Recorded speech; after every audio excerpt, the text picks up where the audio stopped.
गौरवर्णीय लांबसडक केस. सर्वेश तिचं वर्णन करू लागला.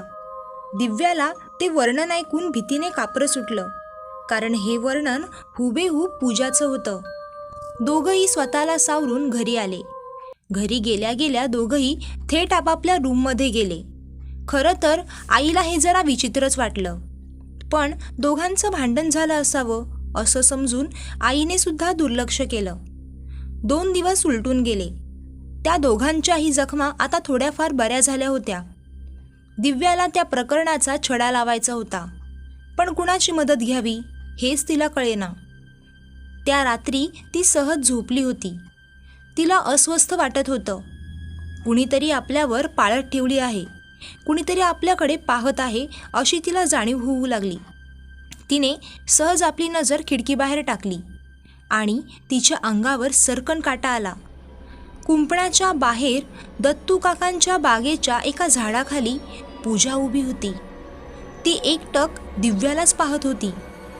पिवळसर पांढरे डोळे, पांढरट चेहरा, हातावर जंगली श्वापदाप्रमाणे केस. ती आपल्या तिरकस मानेने थंडगार नजरेने दिव्यालाच पाहत होती. आपले दात विचकत विचित्रपणे हसत होती.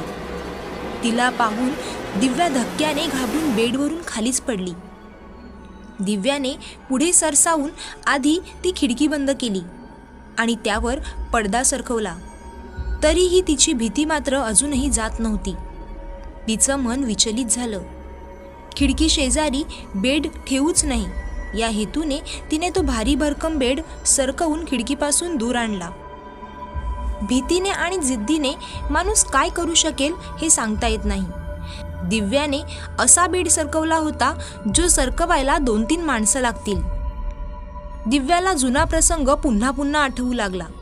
तिचं एकटीचं इव्हनिंग वॉकला जाणं, तिथे पूजाचं भेटणं, तो म्हातारा येणं आणि नंतर सर्वेशला सुद्धा पूजाचं दिसणं. नंतर आमचा अपघात होणं, पूजा खिडकीपाशी येणं, तिने दिव्याला घाबरवणं. हे सर्व का सुरू झालं? आज अपघात झाला, पूजा तर जीवावरच उठली आहे असं दिसतं, पण ती आमच्याच मागे का लागली याचं गूढ तिला उकलेना. याच विचारात रात्र सरली. हिवाळ्याची चाहूल लागली होती. पहाटे धुक्यानं दर्शन दिलं. लहानपणी असंच धुकं अंगणात आलं की सर्वेश आणि दिव्या त्या धुक्यात उड्या मारत असत. आकाशातील पांढरे ढग जणू जमिनीवरच आले आहेत आणि त्या ढगांमध्ये आपण फिरत आहोत अशी अनुभूती त्यांना होत असे. त्या धुक्यात हे दोघं आनंदाने बागडत बसायचे. आज त्या जुन्या आठवणी पुन्हा तरंगून गेल्या. पहाटेचे 6:30 वाजले असतील. सूर्य अजूनही उगवला नसावा, पण असं म्हणतात पहाटेचा प्रकाश पसरला होता. ती अंगणात बसली. आई किचनमध्ये काम करत होती. सर्वेश अजूनही अंथरुणावर लोळतच होता आणि बाबा कधीच कामावर निघून गेले होते. आता बाबा सरळ पुढच्या महिन्यात येणार होते. ती व्हरांड्यात बसून ते धुकं निहाळू लागली.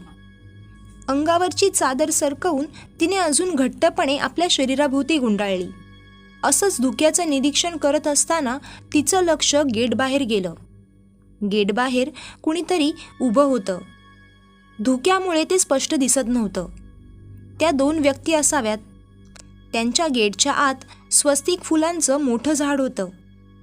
ते झाड एवढं बहरलं होतं की त्याच्या शलाखा गेटच्या बाहेर पसरल्या होत्या. काही लोक गेटच्या बाहेरूनच त्यांच्या झाडाची फुलं देवपूजेला नेत असत. त्यापैकीच कुणीतरी असेल असं समजून तिने तिथे दुर्लक्ष केलं. तिला तिथेच निवांत बसून आता 15 मिनिटं झाली होती. तिला तिथेच निवांत बसायला आता बरं वाटत होतं. तिने सहज पुन्हा आपलं लक्ष त्या झाडाकडे वळवलं. आता धुकं थोडं कमी झालं होतं, पण तरीही गेटच्या बाहेर असलेल्या व्यक्ती स्पष्टपणे दिसत नव्हत्या. त्या शांता काकी आहेत की गुरव काका की महेशांना हेच तिला कळत नव्हतं. ती तिथे स्टक लावून पाहत बसली. तिथे एक नाही तर 2 व्यक्ती होत्या. ती एक स्त्री असावी आणि एक पुरुष असावा, पण त्यांची उंची साधारण व्यक्तीपेक्षा जरा जास्तच होती असं तिला जाणवलं. दिव्याला हे विचित्र वाटलं. त्यांची डोकी झाडाच्या शेवटच्या फांदीपर्यंत लागत होती. हा प्रकार तिला विचित्र वाटला. तिला रात्रीचा प्रसंग आठवला आणि या थंडीत सुद्धा तिच्या अंगावर सर्कन काटा आला. भीतीने तिचे रोम ताठ उभे राहिले. त्या रोमांची ताठरता ती स्पष्ट अनुभवू शकत होती. भीतीची थंड लहर तिच्या मस्तकातून शरीरात पोहोचली. पुढचं काही पाहायच्या आधीच ती घरात पळाली. सर्वेशला शेतातील लावणी, मळणी, झोडपणी पाहायला फारच आवडायचं आणि तो अल्पसा का होईना त्यात सहभाग नक्की घ्यायचा. त्याला फार आवडत असे. म्हणून काकाने आज सर्वेशला खास फोन केला होता आणि त्यांनी सांगितलं की येत्या रविवारी त्यांच्या शेतावर माणसं आहेत, तू पण ये. सर्वेश हे मिस कसं करू शकणार होता? त्याने याबाबत आईला सांगितलं. आई जा म्हणाली आणि सोबत दिव्याला सुद्धा घेऊन जा, तिला जरा फिरायला मिळेल. दिव्या, ए दिव्या, इकडे ये ग. दिव्या तिथे आली. आई म्हणाली, येत्या रविवारी काकाकडे गावाला जा तुम्ही दोघं, त्यांच्या शेतावर मळणी आहे. सर्वेशला खास फोन करून त्यांनी बोलवलंय, तू पण जा. दिव्या म्हणाली, ए आई, तू पण चल ना ग, नाहीतरी पप्पा 1 महिन्यांनी येतील. तू एकटी इथे राहून काय करणार? पप्पांना मी कळवते, आपण तिघं जाऊ, हे नक्की. तिघंही काकांकडे मळणीला गेले. काकांचं शेत मोठं होतं. ते शेत एकट्या काकांचं नव्हतं, ते काका आणि दिव्याचे बाबा या दोघांचं होतं. पण शेत मात्र काकाच करत असत. त्यांच्या हिश्श्याचं धान्य दिव्याच्या बाबांना ते देत असत. मळणी 2 दिवसांसाठी ठेवली होती, पण तरीही ते दिवस कमी पडणार होते. म्हणून मळणी रात्री 11पर्यंत करायची असं ठरवलं गेलं होतं. सकाळी 9 ते रात्री 11पर्यंत मळणी, मध्ये खाण्यापिण्याचा ब्रेक आणि मग पुन्हा मळणी सुरू करायचं असं ठरलं होतं. मळणीचा पहिला दिवस होता. दिवसभर मळणी सुरू होती. संध्याकाळी 8-9च्या सुमारास जेवणाचा ब्रेक झाला. मस्त मटण आणि भाकरीचा बेत होता. जेवणानंतर काही जण तिथेच गप्पा मारत बसले. 8:30 वाजले होते. काही जण शतपावली करायला गेले. काकासुद्धा शेताला एक चक्कर मारायला निघाले. काकांसोबत सर्वेश आणि दिव्या पण निघाले. काकांच्या गप्पा सुरू झाल्या. एवढं चालून दिव्या दमली होती. अर्ध शेत बाकी होतं. काका म्हणाले, दिव्या, तू इथे शेतातल्या बाजेवर बस, आम्ही दोघं शेताला फेरी मारून येतोच, मग तिघं सोबत जाऊ मळणीला, की तू घरी जातेस?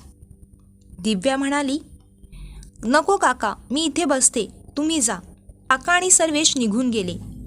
मोकळ्या हवेत छान गारवा सुटला होता. दिव्या बाजेवर बसली आणि शेवटी ती त्याच्यावर झोपली. रात्रीचं आभाळ काय मस्त दिसत होतं. अर्धचंद्र, चमचमणाऱ्या चांदण्या आणि या गुलाबी थंडीचा गारवा. वा, क्या बात है. मी तर खूप वेळ इथे थांबू शकते. कसलं भारी वातावरण आहे. दिव्या स्वतःशीच मनातल्या मनात म्हणत होती. दिव्या आकाशाला पाहत एक गाणं गुणगुणू लागली. मनाच्या धुंदीत लहरीत येना, सखे ग साजणी येना. अचानक तिला मस्त सुगंध येऊ लागला. हा वातावरण आणि त्यात हा सुगंध, वा, क्या बात है. इथे असंच राहावं, कुठे जाऊच नाही, असं तिचं मन तिला सांगत होतं. पण आता क्षणोक्षणी थंडी वाढू लागली होती. आता दिव्या कुडकुडू लागली होती. जणू गारवा पाझरतच होता. आजूबाजूला काही जाळण्यासारखं आहे का हे पाहायला ती बाजेवरून खाली उतरली. दूरवरून कुणीतरी चालत तिच्याजवळ येत असलेलं तिला जाणवलं. तिचा चष्मा घरी राहिला होता, म्हणून ती व्यक्ती जवळ आल्याशिवाय कोण आहे हे तिला कळू शकणार नव्हतं. ती तिथेच कुडकुडत टक लावून पाहू लागली. ती व्यक्ती दिव्याच्या जवळ आली. तो आकाश होता. दिव्या जवळजवळ ओरडलीच, आकाश, तू इथे? आकाश म्हणाला, हो मीच. तू इथे काय करतेस एवढ्या रात्री? जा घरी जा, तुझं इथे थांबणं बरं नाही. तो आला तर? नाही, मी इथे असेपर्यंत तू सुरक्षित आहेस. दिव्याला आकाशचं असं बोलणं विचित्र वाटलं. दिव्या म्हणाली, काय? कोण? अरे तू इथे काय करतोस? आणि तू असेपर्यंत मी सुरक्षित आहे म्हणे. आला मोठा शूरवीर. अरे काका आणि सर्वेश पुढे गेलेत, येतील थोड्या वेळात. मी इथेच थांबले. ये ना, बस इथे. आकाश आणि दिव्या त्या बाजेवर बसले. त्यांच्या गप्पा सुरू झाल्या. दिव्या म्हणाली, अरे तू इथे काय करतोस? आकाश खूप वेळ दिव्याकडे निरखून पाहत होता. त्याने तिच्या प्रश्नाचं उत्तर न देता तो तसाच दिव्याकडे पाहत बसला. दिव्याला जरा विचित्र वाटलं. दिव्याने एक टिचकी वाजवून पुन्हा विचारलं, अरे काय झालं? बरा आहेस ना? आकाश म्हणाला, हो मी बरा आहे. दिव्या, एक विचारू का? आता दिव्यासुद्धा गंभीर झाली. दिव्या म्हणाली, हो विचार ना. आकाश म्हणाला, तुला काही दिवसापासून काही त्रास होतो का? दिव्या म्हणाली, नाही तर. आकाश म्हणाला, तसं नाही ग, फिजिकली नाही, मेंटली. दिव्याला काही समजत नव्हतं. आकाश असं का म्हणाला असावा? ती पुन्हा म्हणाली, नाही तर. आकाशला कळालं की दिव्याला अजूनही आपल्या बोलण्याचा अर्थ कळाला नाही. आकाश पुन्हा म्हणाला, अगं म्हणजे विचित्र अनुभव वगैरे. दिव्या आता शांत बसली. तिला पूजाचा प्रसंग आठवला. पण आकाश कोणत्या विचित्र घटनांबद्दल बोलत आहे हे मात्र तिला कळालं नव्हतं. तेवढ्यात तिला समोरून सर्वेश आणि काका येताना दिसले. ती आकाशने विचारलेला प्रश्न विसरली आणि म्हणाली, अरे ते बघ, काका आणि सर्वेश आलेच. चल तुझी भेट करून देते. आकाश घाबरला. तो दचकला आणि म्हणाला, अगं नको, मी जातो, पुन्हा केव्हा तरी भेटेन, चल जातो मी. असं म्हणून आकाश घाईगडबडीत निघून सुद्धा गेला. दिव्याला त्याचं वागणं खूपच विचित्र वाटलं.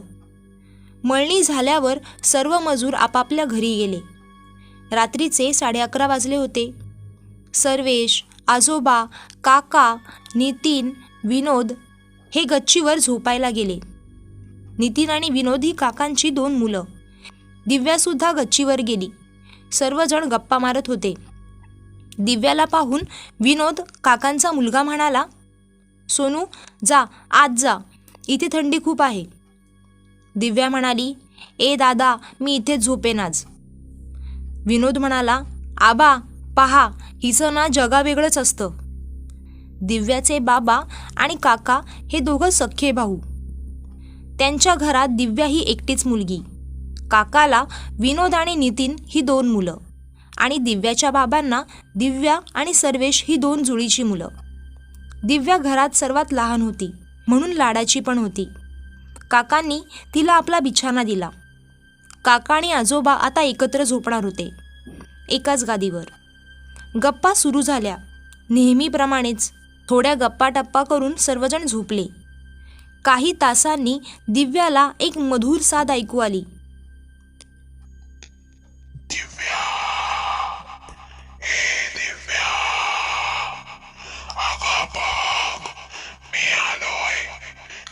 तुझ्यासाठी. अगं येतेस ना? मी वाट पाहतोय तुझी. तू वारस आहेस ना त्याची. तुझी वाट पाहतोय मी कधीपासून. ये पटकन. दिव्या उठली. आवाजाचा कानोसा घेत घेत ती गच्चीच्या एका टोकावर आली.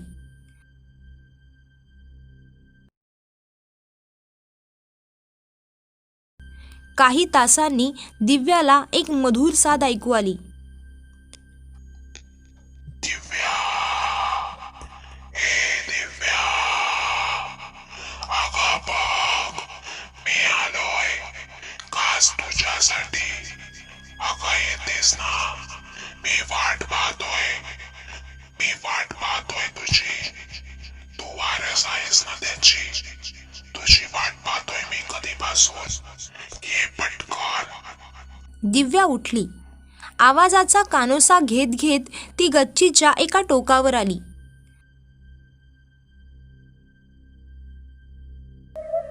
अंगणाच्या बाहेर एक माणूस उभा होता. चष्मा घरात असल्याने तिला तो स्पष्ट दिसत नव्हता, पण तो कुणीतरी अनोळखी होता. दिव्या संमोहित झाल्यासारखी त्याच्याकडे पाहत बसली आणि त्या अनोळखीच्या चेहऱ्यावर स्मित गूढ हास्य होतं. ती कितीतरी वेळ त्याच्याकडे पाहत राहिली आणि अचानक तो तिच्या नजरेसमोरून अदृश्य झाला. तो गायब होताच ती भानावर आली. ती तिथे का उभी आहे हे सुद्धा तिला आठवत नव्हतं. शेवटी ती आपल्या गादीवर जाऊन झोपली. तिला झोपच येईना. आजोबा उठले होते.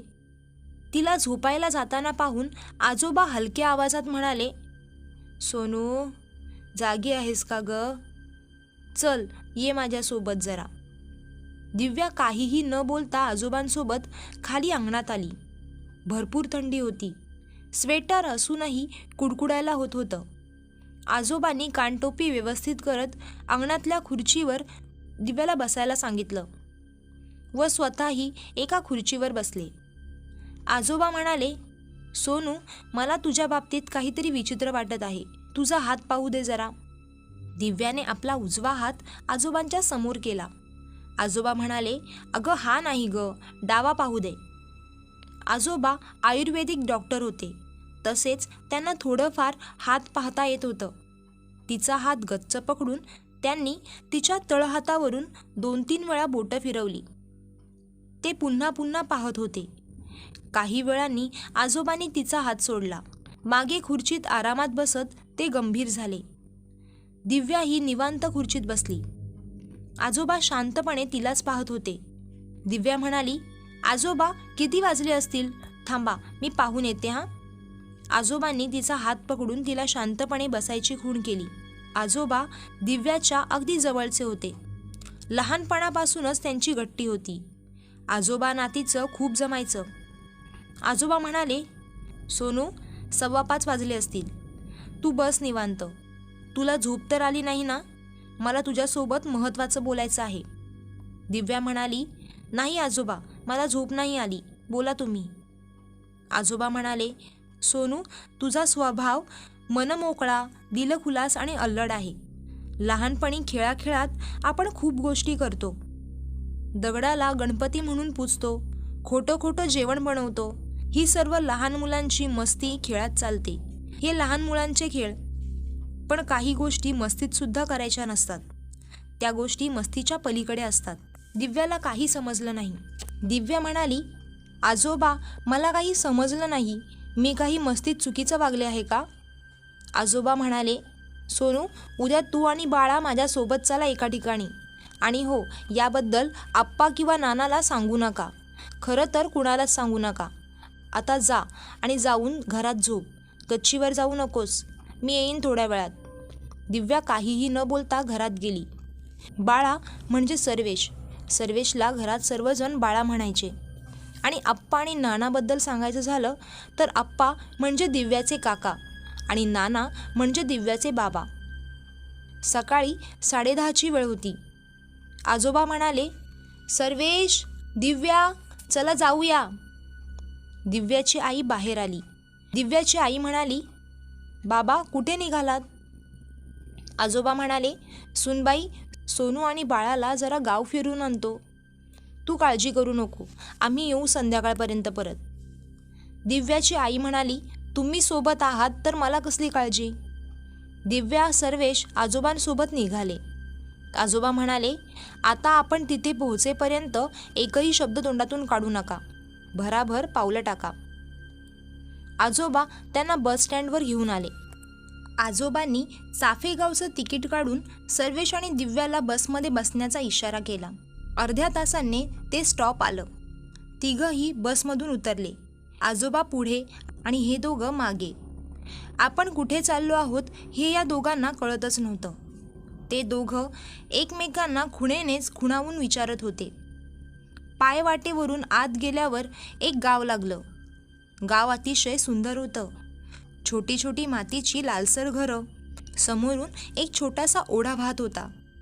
ओढ्या शेजारीच बदक आणि बगळ्यांचा ताफा होता. आंब्याची भरपूर अशी झाडं. प्रत्येकाच्या अंगणी पांढऱ्या पिठाची रांगोळी आणि त्यावर हळदी कुंकुवाने सजवलेली फुलांची रांगोळी. ते गाव, तो परिसर पाहून अगदी प्रसन्न आणि पवित्र वाटत होतं.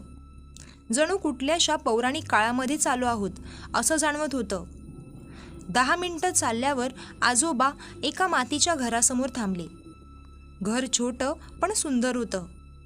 बहरलेली तुळस, रांगोळी, छोटंसं गेट, समोरच चाफ्याचं आणि स्वास्तिकचं बहरलेलं झाड आणि त्या झाडांवर पक्ष्यांचे घरटे आणि त्यांचा छानसा सुमधुर किलबिलाट. अगदी प्रसन्न वातावरण होतं. सर्वेशने मोबाईल बाहेर काढून झटापट फोटो काढले. दिव्या ही तुळशीसमोर उभी राहून स्वतःचे फोटो काढत होती. आजोबांनी दारातूनच हाक मारली, गुरुजी मी आलोय. आतून एक आवाज आला, ये ये आणि तुझ्या मुलांना पण आत यायला सांग. तो आवाज ऐकून सर्वेश आणि दिव्याने आपलं फोटो सेशन थांबवलं आणि गुपचूप आत आले. घर शेणामातीने सारवलेलं होतं. एक बैठक अंथरलेली होती. आजोबा आणि ही दोघं भावंड तिथेच जाऊन बसली. आतून एक गृहस्थ बाहेर आले. ते साधारण आजोबांच्याच वयाचे असतील. घरगुती लस्सी घेऊन ते बाहेर आले होते. तिघांनीही ती चवदार लस्सी प्यायली. अशी अस्सल आणि चविष्ट लस्सी या दोघा भाऊ बहिणींनी पहिल्यांदाच प्यायली होती. दोघंही चवीचवीने ती लस्सी पित होते. ते गृहस्थ म्हणाले, काय मग बाळांनो, अजून लस्सी घेणार का? दोघांनीही नकारार्थी मान हलवली. पण ते गृहस्थ आत जाऊन 2 ग्लास अजून लस्सी घेऊन आले आणि दिव्या आणि सर्वेशला दिली. आणि स्मिता हास्य करत म्हणाले, घ्या रे, लाजू नका, मी पण तुमचा आजोबाच आहे असं समजा. त्यांच्या अशा मनमोकळेपणाने बोलण्यामुळे दोघंही आता कम्फर्टेबल झाले होते. त्यांनी लस्सी पिऊन झाल्यावर आजोबा म्हणाले, गुरुजी ही माझी. आजोबांचं बोलणं पूर्ण होण्याआधीच ते गुरुजी म्हणाले, हो रे, ही तुझी नात दिव्या आणि हा तुझा नातू सर्वेश. तू दिव्यासाठी इथे आलास ना? पण इथे नको बोलूयात, आपण मठात जाऊया. सर्वजण गावाबाहेरच्या मठात आले. मठामध्ये विचित्र दृश्य होतं. समोर एक हनुमानाची मूर्ती आणि कुठल्याशा देवाची मूर्ती होती आणि समोरच लोकांची भूतं उतरवण्याचं काम सुरू होतं. म्हणजे एक प्रकारे पाणी मारण्याचं काम सुरू होतं. सर्वेशने मोबाईल बाहेर काढून तो व्हिडिओ सुरू करणारच होता की तोच गुरुजी म्हणाले, सर्वेश थांब, ते नको करू, या माझ्या मागे. गुरुजी त्यांना मठात घेऊन आले. ते चौघही गोल करून बसले. गुरुजी म्हणाले, मी सरळ मुद्द्यावर येतो. दिव्या, तुला पूजा नावाची मुलगी सारखी दिसते आणि काल रात्री कुणीतरी इसम दिसला होता, बरोबर ना? आणि सर्वेश, तुला ॲक्सिडेंट आधी एक मुलगी दिसली होती. दिव्या आणि सर्वेश एकमेकांच्या तोंडाकडे पाहत बसले. आपल्यासोबत घडलेल्या घटना आपण न सांगता यांना कशा काय कळाल्या याचंच आश्चर्य या दोघांना वाटत होतं. दिव्याने हलकेच होकारार्थी मान हलवली. गुरुजी म्हणाले, काळ तुमच्या मागे लागला आहे. तुम्हाला अजून त्याची झळ जास्त बसली नाही. एक प्रकारे तुम्ही पहिल्या स्टेजमध्ये आहात. सर्वेश, तुला दिसलेली ती मुलगी नाही, ती एक सिद्ध पिशाचिनी आहे. खरं तर चैतन्य पण इथे हवा होता, पण काही हरकत नाही. अजून काही मोठा धोका होण्याआधीच आपल्याला या सगळ्याचा शेवट करायला हवा. दिव्या सर्वेशला काही कळत नव्हतं. गुरुजी म्हणाले, चैतन्य आणि तुम्ही दोघं लहानपणीचे मित्र आहात. तुमच्या कॉलेजमधला प्रसंग सांगतो. 11वीला होतात तुम्ही तेव्हाची गोष्ट. तुम्हाला चैतन्याने सांगितले की त्याला त्याच्या चुलत आजोबांनी हे जग सोडण्यापूर्वी त्यांच्या संपत्तीचा वारस चैतन्याला केलेला आहे. त्यांची गावाकडे 15 एकर जमीन आणि एक मोठंसं घर आहे. ते त्याच्या वयाच्या 21व्या वर्षी त्याला सगळं मिळेल. त्यावेळी तुमचा 9 जणांचा ग्रुप होता, बरोबर ना? दिव्या आश्चर्याने पाहतच बसली आणि तिने होकारार्थी मान हलवली. गुरुजी पुढे म्हणाले, जरी तुम्ही 9 मित्रमैत्रिणी असलात तरी तू, सर्वेश आणि चैतन्य अगदी जवळचे मित्रमैत्रीण आहात. चैतन्याने तुम्हाला वारसा हक्काबद्दल सांगताच तुम्ही त्याची मस्ती करू लागलात. मस्तीमध्ये तू म्हणाली होतीस, अरे तू तर श्रीमंत झालास. चैतन्य म्हणाला, शक्यतो वारसा हक्क 18व्या वर्षी मिळतो, पण आजोबांच्या नुसार तो मला 21व्या वर्षी मिळणार आहे. पण त्याला त्याची हाव नाही. मस्तीत का होईना, पण त्यावर तू म्हणालीस, हाव नाही ना, मग देतोस तो वारसा हक्क मला. असं म्हणून तुम्ही चैतन्यवर हसू लागलात. त्याच मस्तीच्या आवेगात चैतन्यसुद्धा म्हणाला, घे ग, मला त्यात काही रस नाही. माझ्या बाबांची संपत्ती आहे मला, मी त्यातच खुश आहे. त्यावर त्याची टर घेण्यासाठी तू आपला उजवा हात पुढे करून मस्तीत म्हणालीस, खरंच देतोस मला तुझा वारसा हक्क? माझ्या हातावर ठेव आणि म्हण बघू, तू देतोस मला. असं म्हणून तू हसू लागलीस. बाकी मित्रसुद्धा त्याची टर उडवू लागले. चैतन्याने तुझ्या हातावर हात ठेवला आणि त्याचवेळी सर्वेश पाणी पित होता. चैतन्य म्हणाला, काय रे तुम्ही पण, मीच तुम्हाला भेटलो का सकाळ सकाळी? घे दिव्या, तुझ्या हातावर हात ठेवून बोलतो, मला मिळालेला चुलत आजोबांचा वारसा हक्क मी तुला देतो. मग त्यांची संपत्ती, घर किंवा काहीही असो, मी तुला देतो.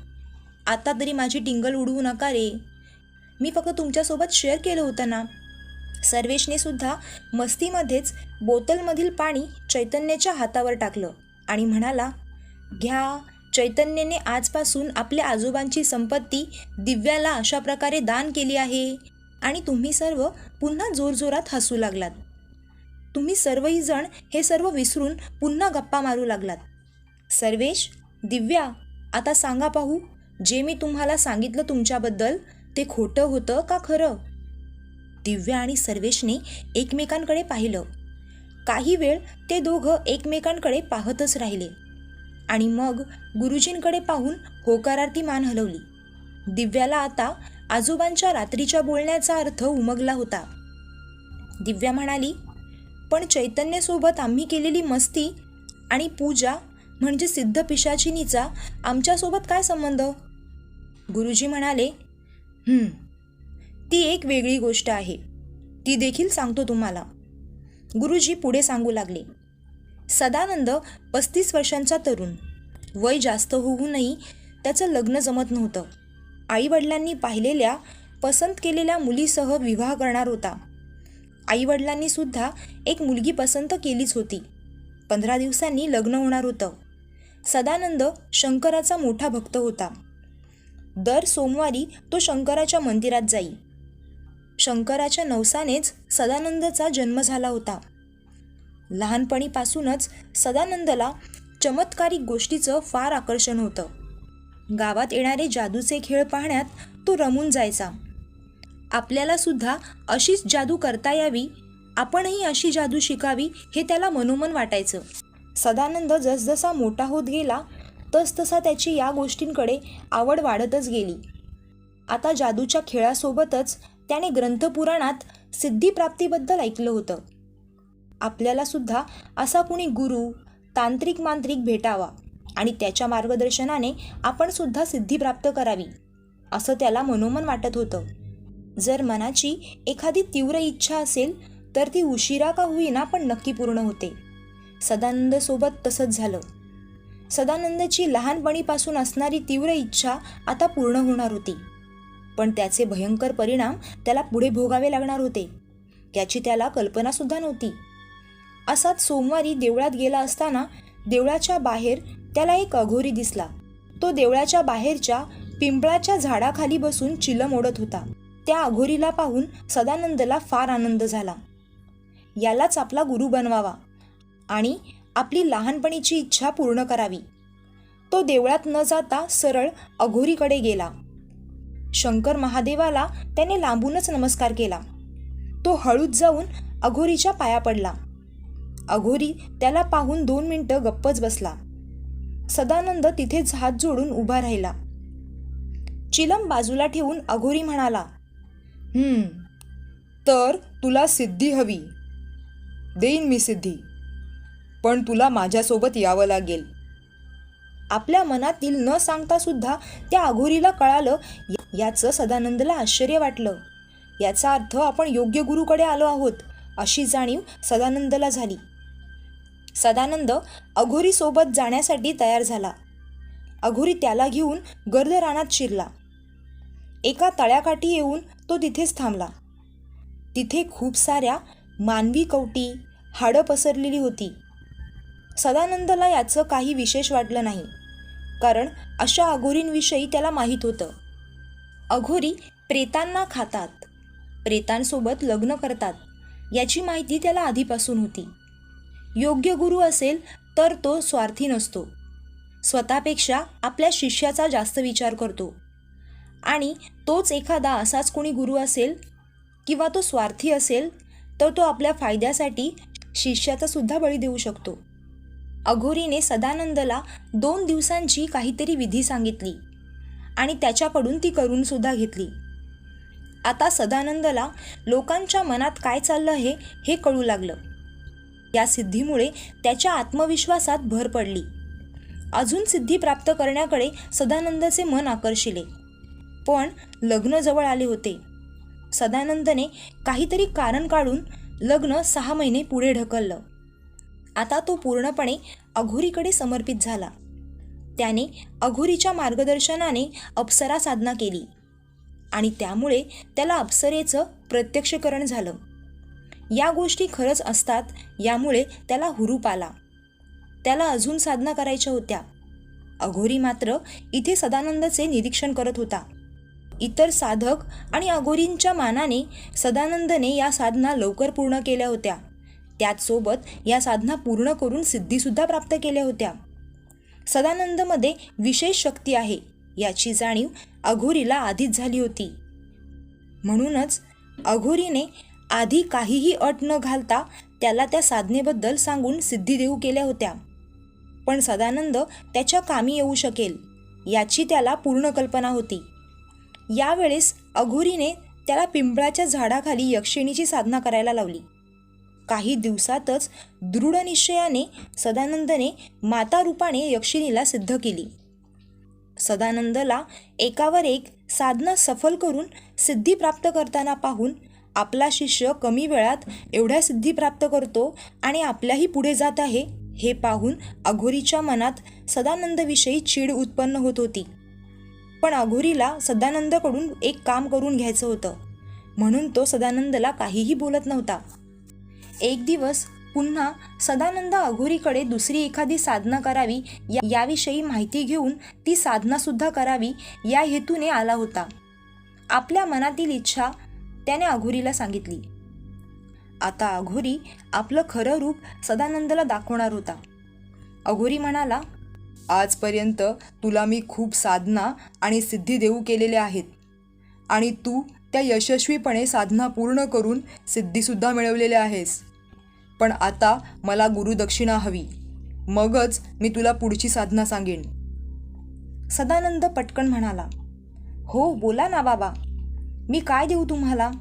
एक मोठी जागा देऊ का जिथे तुम्ही आरामात राहू शकाल आणि अशा साधनासुद्धा आरामात करू शकाल. इथे रानात राहण्याची तुम्हाला काहीही गरज पडणार नाही. त्याचे हे वाक्य ऐकून अघोरी मोठमोठ्याने हसू लागला. अघोरी म्हणाला, अरे वेड्या, माझ्याकडे एवढ्या सिद्धी आहेत की मी कधीही कितीही जागा खरेदी करू शकतो. मला ते काही नको, मला तुझ्याकडून एक वचन हवं आहे. आता मात्र सदानंद विचारात पडला. काही विचार करून सदानंद वचनाला हो म्हणाला. अघोरीने त्याचा हात आपल्या हातावर ठेवून त्याच्याकडून वचन घेतलं. त्यानंतर अघोरी म्हणाला, तू धीट आहेस हे दिसूनच येतं. तुला एक साधना करायची आहे, पण साधनेचं फळ मला अर्पण करायचं आहे. बघ, विचार कर, चालेल ना? तू तसं वचन दिलेलं आहेस मला. या साधनेत तुझा जीवसुद्धा जाऊ शकतो. सदानंद हो म्हणाला. अघोरी म्हणाला, तुला एक पिशाचिनी सिद्ध करायची आहे. आजपर्यंत तू सात्विक साधना करत होतास, आता तुला तामसिक साधना करायची आहे. पण त्याचं फळ मात्र तुला मला अर्पण करायचं आहे. एवढं बोलून अघोरीने त्याला ती साधना सांगितली. साधना 21 दिवसांची होती. खूप वेळ लागणार होता. ती साधनासुद्धा नदीकाठी स्मशानामध्ये जाऊन रात्रीच्या वेळी करायची होती. पण सदानंदने गुरुला दिलेला वचनाचा मान राखून तो साधनेला तयार झाला. त्याने साधनेला सुरुवात करायचे ठरवले. घरात आईबाबांना त्याच्या साधनांबद्दल काहीही माहीत नव्हते.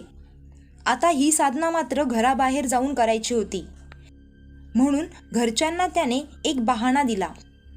तो आजपासून रोज संध्याकाळी शतपावली करायला जाणार, म्हणजेच इव्हनिंग वॉकला जाणार आणि रात्री उशिरा येऊन बाहेरच पडवीच्या घरात झोपणार. जेवणासाठीही त्याच्यावर कुणीही थांबू नये हे सर्व त्याने घरच्यांना सांगून ठेवलं. त्याने साधना सुरू केली. 2-3 दिवसांनीच ती पिशाचिनी त्याला सुंदर आणि मोहक रूपात दिसू लागली आणि त्याच्याकडे मदिरा मागू लागली. पण त्याने मात्र तिला काही दिली नाही.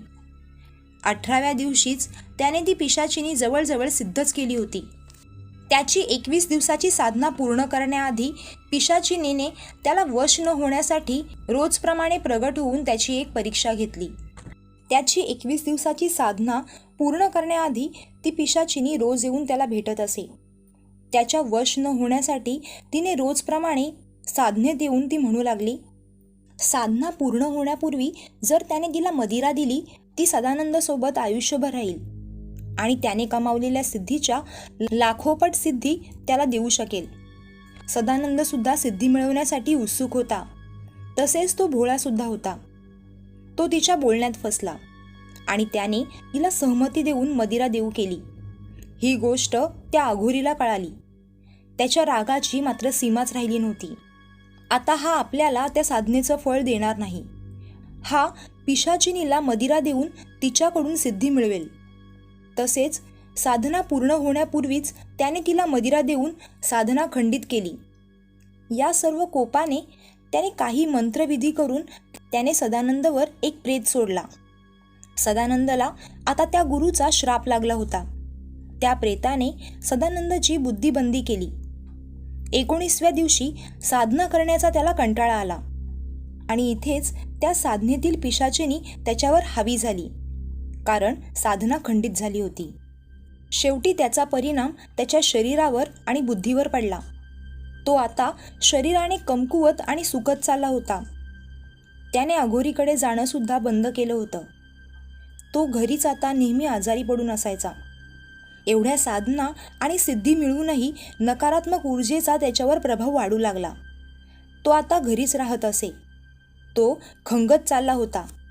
त्याची बुद्धी प्रेताने बंदी केली होती. त्यामुळेच त्याची विचार करण्याची क्षमता आता खुंटीत झाली होती. सोबतच्या चुलत भावांची लग्न होऊनही त्यांची मुलं मोठीसुद्धा झाली होती. पण इथे सदानंदचं मात्र लग्न मोडलं होतं. कसे तरी दिवस तो ढकलत होता. याच दरम्यान त्याच्या आईवडिलांचाही अपघातात मृत्यू झाला. कमावलेली संपत्तीसुद्धा हळूहळू घटू लागली. त्याचा चुलत भाऊ नरेश त्याच्याहून 15 वर्षांनी मोठा होता. त्याचं लग्न होऊन त्याला 21 वर्षांचा मुलगाही होता. नरेशला सदानंदची काळजी वाटत होती. तो कधीतरी त्याला भेटायला येत असे.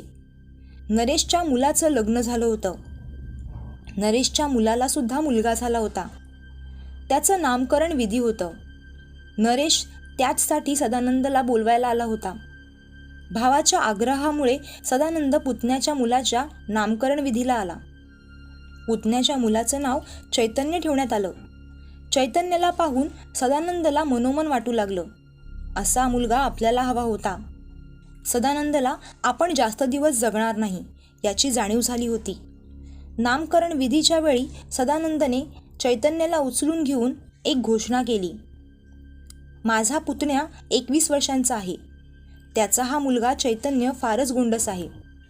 माझा कुणी वारस किंवा अपत्य नाही, पण मी यालाच माझा वारस मानतो. माझ्यानंतर माझ्या संपत्तीचा हाच वारस असणार. त्याच्या वयाच्या 21व्या वर्षी त्याला ही संपत्ती आणि वारसा हक्काने जे काही फळ असेल ते सगळं मिळेल. या घोषणेने सर्वांनाच आनंद झाला. पुढील काही दिवसातच सदानंदचा टेकडीवरच्या नदीकाठी मृत्यू झाला. आता गुरुजी म्हणाले, आता हा सदानंद दुसरा तिसरा कुणी नसून चैतन्याचे चुलत आजोबा आहेत, जो तुला वेडा म्हणून भेटला होता.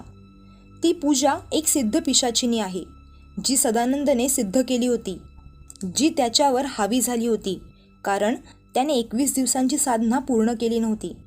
आणि काल रात्री भेटलेला इसम, तो इसम म्हणजे सदानंदवर अघोरीने सोडलेला प्रेत. आता ते सर्व वारसा हक्काने संपत्तीप्रमाणेच चैतन्याला त्रास देत असते. पण तुझ्या कॉलेजच्या मस्तीमुळे ते सगळं तुझ्या मागे लागलं आहे. सर्वेशने तुझ्या आणि चैतन्याच्या हातावर पाणी टाकलं. म्हणजे एक प्रकारे तुम्ही गंगेला साक्षी मानून तो वारसा हक्क दान केला. मान्य आहे, तुम्ही ही सगळी मस्ती केलीत. तसेच तू काही त्याची संपत्ती घेणार नाहीस. पण हे या शक्तींना कळत नाही. ते आता सदानंदचा वारस तुलाच मानू लागले आहेत. आता तू म्हणशील की हे सगळं 11वीला झालं होतं, मग एवढ्या वर्षांनी ते त्रास का देऊ लागले? तर आता हे तू समजून घे. कारण आता तू 21 वर्षांची झालेली आहेस, हे विसरू नको. म्हणूनच तुला तो वारसा हक्क 21व्या वर्षी जो चैतन्याला मिळणार होता तो आता तुला मिळालेला आहे. सदानंदने बोलताना थोडी चूक केली होती. वारसा हक्काने संपत्तीसह पुण्यफळ दान करायला हवं होतं. त्याने सर्व फळच दान केल्याने ते आता तुला मिळालेले आहेत. मग त्यात चांगलं फळ असो किंवा वाईट, दोन्ही मिळणार. पण त्यात नकारात्मक शक्तींचा प्रभाव जास्त असणार, जसा सदानंदवर होता. सदानंदचा आत्मा अजूनही पुण्य आत्मा आहे, म्हणूनच तो तुला वाचवायला आला होता. पण तो आता त्यांच्या चक्रामध्ये अडकला आहे. आणि आता राहिलं आकाशचं. आणि आकाश हा तुझाच मित्र आहे. आकाश हा 15 दिवसांपूर्वी वारला आहे. तो एक पवित्र आत्मा आहे. तो शंकराचा मोठा भक्त आहे. आता तो भोलेबाबांच्या मंदिरात मदतगार आत्मा म्हणून वास करतो. म्हणूनच तो तुला सावध करायला आला होता. हे सर्व ऐकून दिव्या थरथरू लागली. आता आपलीसुद्धा चैतन्याच्या आजोबांसारखी गती होणार की काय याची तिला भीती वाटू लागली. तिच्या मनीची भीती जाणून गुरुजी म्हणाले, दिव्या घाबरू नकोस, यावर एक उपाय आहे. तू चल माझ्यासोबत. असं म्हणून गुरुजी दिव्या, सर्वेश आणि आजोबांना घेऊन जवळच्या शंकराच्या मंदिरात गेले. गुरुजी म्हणाले, भोले बाबा खूप दयाळू आहेत. तुला मिळालेला वारसा हक्क आणि त्याचं फळ तू भोले बाबांना दान कर. बाबा त्याचा नक्कीच स्वीकार करतील आणि तुझी यातून नक्कीच मुक्तता करतील. दिव्या तयार झाली. गुरुजींनी एक तांब्याचा तबक आणि थोडं पाणी आणलं. तबकावर दिव्याचा हात ठेवून तिच्या हातावर त्यांनी पाण्याची धार सोडली. त्यांनी दिव्याला तिचा वारसा हक्क आणि वारसा हक्काने मिळालेलं फळ, मग ते चांगलं असो किंवा वाईट, ते भोले बाबांना दान करायला सांगितलं. दिव्या एकदम खणखणीत आवाजात म्हणाली, मी दिव्या, मला चैतन्याच्या चुलत आजोबा सदानंद यांच्याकडून मिळालेला वारसा हक्क आणि वारसा हक्काने मिळालेलं फळ, मग ते चांगलं असो वा वाईट, भोले बाबा हे सर्व मी तुम्हाला दान करते. आणि त्यानंतर गुरुजींनी ते पाणी दिव्याला शिवलिंगावर अर्पण करायला सांगितले. दिव्याने तसेच केले. तसेच गुरुजींनी दिव्या आणि सर्वेशचं शुद्धीकरण केलं. गुरुजी म्हणाले, आता तुम्हाला कोणताच त्रास होणार नाही, याची शाश्वती मी देतो. भोले बाबांनी यातून तुमची मुक्तता केलेली आहे. आता निश्चिंतपणे घरी जा. आजोबा दिव्या व सर्वेशने गुरुजींना देवळातच साष्टांग नमस्कार घातला आणि तिघही आपल्या घरी गेले.